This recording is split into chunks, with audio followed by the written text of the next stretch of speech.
Hi అండి, నమస్తే. Welcome to Devi's kitchen. ఈరోజు దేవీస్ కిచెన్లో పచ్చి శనగపప్పుతో వడ చేసుకొని ఆ వడలతో కర్రీ చేసుకోవడం ఎలాగో చూపించబోతున్నాను.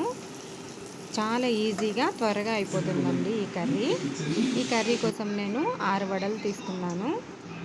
ముందుగా బండి పెట్టుకొని పోపు దినుసులు వేసుకొని చిటికెడు మెంతులు కూడా వేసుకొని తరిగిన 2 ఉల్లిపాయలు ముక్కలు వేసుకొని వేయించుకోవాలి. ఇందులో కరివేపాకు, అల్లం వెల్లుల్లి పేస్ట్ 1 స్పూన్ వేసుకొని కొంచెంసేపు కలిపి వేయించాలి. తర్వాత 2 టమోటా ముక్కలు కూడా వేసి లైట్గా వేయించుకోవాలి. ఇందులో తగినంత సాల్ట్ కూడా వేసుకోవాలి.